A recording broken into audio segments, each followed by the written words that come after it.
धन्यवाद अध्यक्षा महोदय। आज आपने मुझे विश्वास मत पर अपनी बात रखने का मौका दिया। आज मैं ये बताना चाहता हूं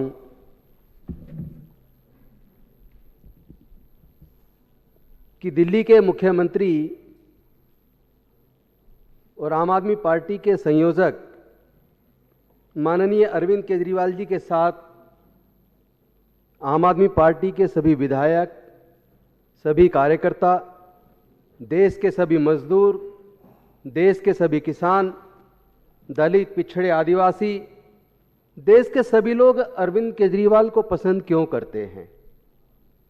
मुझे लगता है कि इस अंतर को समझना पड़ेगा कि एक तरफ देश के प्रधानमंत्री माननीय मोदी जी हैं और एक तरफ दिल्ली के मुख्यमंत्री माननीय अरविंद केजरीवाल जी हैं।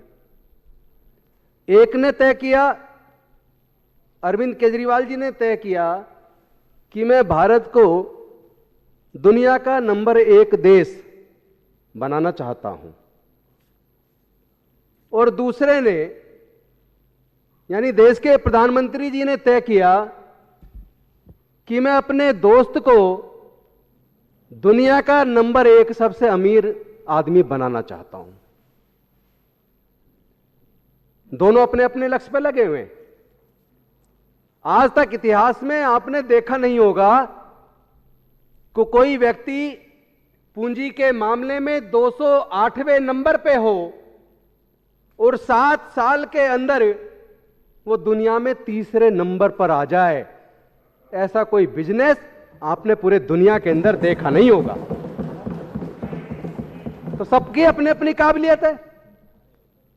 जिसे देश से प्यार है वो देश को दुनिया का नंबर 1 देश बनाने के लिए लगा है, और जिसको अपने दोस्तों से प्यार है वो अपने दोस्त को दुनिया का नंबर 1 बनाने पे लगा है।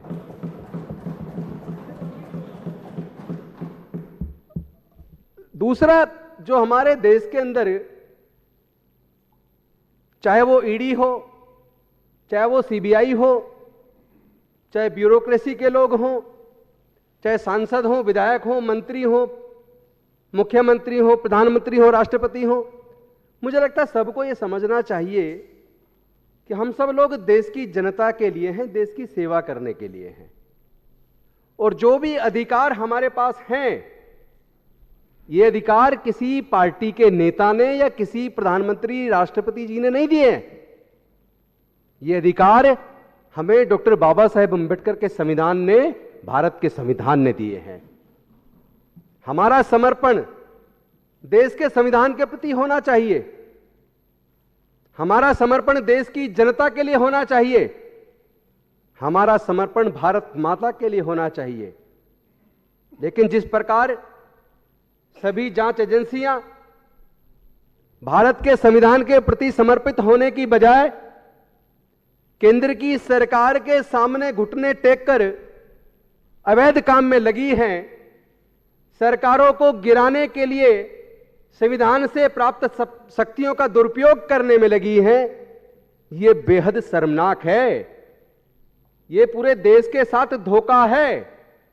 मुझे लगता है देश के लोगों को इस अंतर को समझना चाहिए कि कौन देश से प्यार करता है और कौन सच्चे मायने में देशद्रोही है।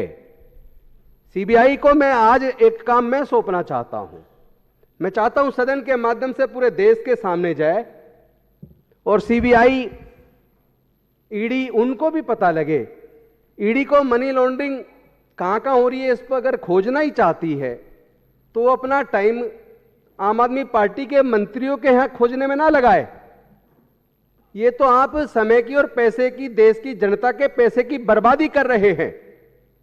अगर आप सच में जांच करना चाहते हैं मनी लॉन्ड्रिंग कहां कहां हो रही है, पैसा कहां जा रहा है, अगर इसकी जांच करना चाहते हैं तो ऐसे लोगों की जांच करो जो लोग जनता के पैसे जो बैंक में जमा थे, उन बैंक के पैसे को जो लोग विदेशों में भाग गए मार के, उनको लोन दिलवाने में किसने मदद की, उनकी जांच कर लो तो मुझे लगता हजारों करोड़ निकल आएगा।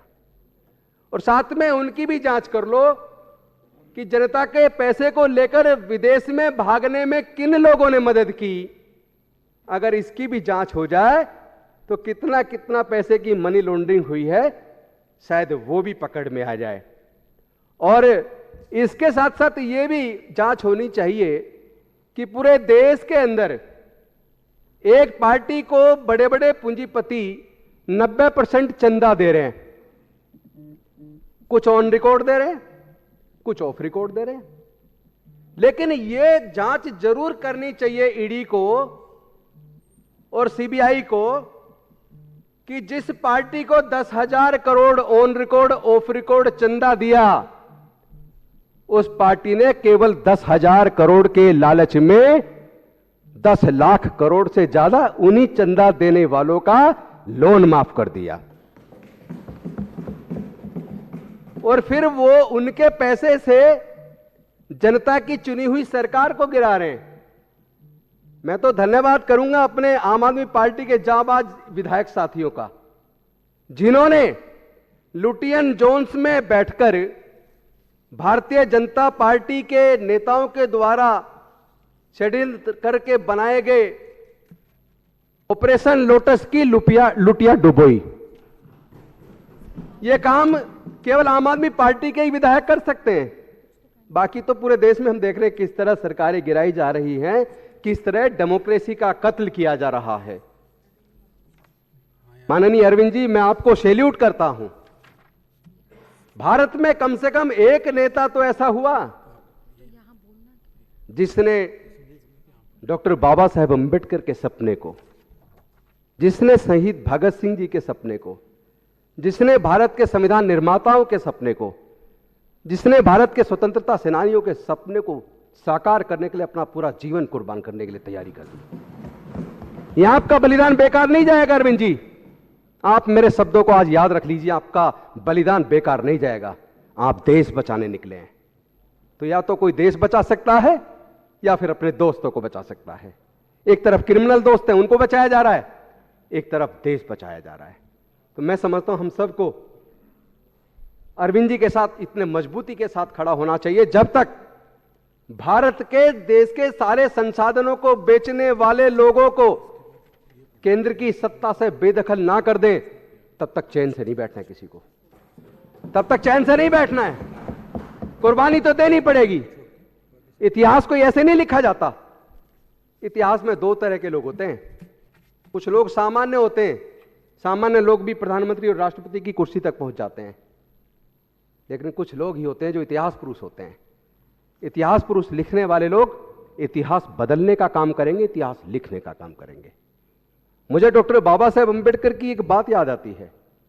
वो कहते थे, देश का संविधान, किसी भी देश का संविधान कितना ही अच्छा क्यों ना हो, अगर उसके लागू करने वाले लोगों की नीयत ठीक नहीं है तो वो संविधान बुरा साबित होगा। लेकिन अगर देश के संविधान में थोड़ी बहुत कमी भी हो और उसको लागू करने वाले लोग ईमानदार हों, उनकी नीयत अच्छी हो, तो वो संविधान दुनिया का सबसे अच्छा संविधान साबित होगा।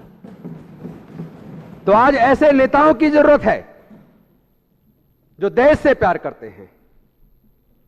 क्योंकि अभी देश में जिस तरह की परिस्थितियां चल रही हैं, उसमें हमारा गर्दन शर्म से झुक जाती है। प्रजातंत्र की खूबसूरती यह है कि एक सरकार जो सत्ता में होती है, जब वो राज्य के अंदर या केंद्र के अंदर काम करती है, भारत के अंदर काम करती है, और काम करते वो ऐसे काम कर देती है जो लोग उससे नाखुश हो जाते हैं, वो लोगों का बुरा कर देती है, वो लोगों की नौकरियां छीन लेती है, वो देश के संसाधनों को बेच देती है, वो गरीबी को बढ़ावा दे देती है, वो धर्म और जाति के नाम पर उन्माद करने वाले लोगों को माला पहना देती है।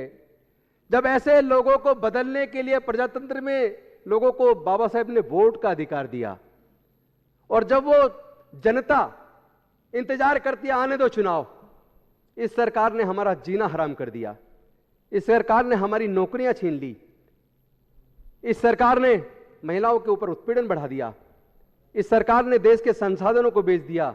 आने दो चुनाव, इस चुनाव में इनको सबक सिखाएंगे। और चुनाव आता है और जनता सबक सिखाती है। जनता दूसरी पार्टी की सरकार चुन लेती है। लेकिन दुख तब होता है, प्रजातंत्र तब शर्मसार हो जाता है, जब वो हारी हुई पार्टी जनता की अपेक्षाओं के खिलाफ जाके जीते हुए सत्ता पक्ष के विधायकों को खरीद के और फिर से सरकार बना लेती है। ये तो जनता के साथ धोखा है, ये तो देश के साथ धोखा है, ये तो भारत के संविधान के साथ धोखा है। ऐसा काम करने वाले सच्चे मायने में देशद्रोही हैं। आज मैं माननीय अरविंद केजरीवाल जी से एक बात कहना चाहता हूं। पूरा देश आपको एक आशा की किरण के रूप में देख रहा है, पूरा देश आपको एक उम्मीद के तौर पर देख रहा है। क्योंकि जब 1896 के आसपास जब डॉक्टर अंबेडकर स्कूल जाते थे, तब भी उन्हें घड़े को छूने की इजाजत नहीं थी। इंतजार करना होता था, चपड़ासी आएगा तो पानी पिलाएगा। जिस दिन चपड़ासी छुट्टी पर होता था, उस दिन डॉक्टर अंबेडकर को पानी नहीं मिलता था। दुख इसलिए ज्यादा है कि आज आजादी का 75वां अमृत महोत्सव तो मना रहे हैं, लेकिन घड़ा छू लेने से, घड़ी से पानी ले लेने से मात्र पे 9 साल के बच्चे की हत्या हो रही है, मूंछ रखने पे हत्या हो रही है। अभी आपको मैं एक छोटा सा किस्सा बता के अपनी बात को छोटा करूंगा। एक आईएएस ऑफिसर मेरे घर पे आए पिछले सप्ताह। इस बार वो आईएएस बने, ऑल इंडिया रैंक उनका 22 है। पिछली बार वो आईपीएस थे। वो राजस्थान से हैं, उनकी पत्नी हरियाणा से है, उनकी पत्नी इंडियन फॉरेन सर्विस से है। उसकी खुद की शादी थी आईपीएस ऑफिसर की। उसकी शादी में उसको धमकी दी गई कि अगर आप घोड़ी पे बारात निकालोगे तो आपकी बारात को निकलने नहीं देंगे। वो तो आईपीएस ऑफिसर था। उसने तुरंत अपने ऊपर अधिकारियों से बात की, पूरे गांव को छावनी बना दिया, तब कहीं जाकर उसकी बारात निकली। तो आजादी का 75वां अमृत महोत्सव मना रहे हैं, लेकिन जातिवाद खत्म होने का नाम नहीं ले रहा, छुआछूत खत्म होने का नाम नहीं ले रहा। तो इस तरह की हत्याएं, और आज भी घड़े छू लेने पे हत्या, घोड़ी पे बारात निकालने पे हत्या, और जिस तरह एजुकेशन को महंगा करके पूरे देश के बच्चों से एजुकेशन छीन रही है, ये इस सपने को अगर कोई दुनिया में, भारत के अंदर अगर कोई साकार करने का काम कर रहा है कि गरीब से गरीब के बच्चे को क्वालिटी एजुकेशन मिले, गरीब से गरीब के बच्चे को क्वालिटी एजुकेशन मिले, सबको सरकारी खर्चे पे इलाज मिले, सबको सम्मान का जीवन मिले, छुआछूत मुक्त भारत बने, जातिवाद मुक्त भारत बने, इंसान सब बराबर हो और सरकार का धर्म मानवता हो। ये काम अगर कोई भारत के अंदर कर रहा है तो अरविंद केजरीवाल है। वो भारत के लोगों की सपने को साकार करने का काम कर रहे हैं, वो भारत की उम्मीद है, वो आशा की किरण है। तो मैं अपने शब्दों को यह कहते हुए विराम देता हूं। अरविंद जी, आप लगे रहिए, केवल हमारे विधायक साथी नहीं, पूरा देश आपके साथ है। बहुत बहुत धन्यवाद। जय हिंद, जय भीम, जय भारत।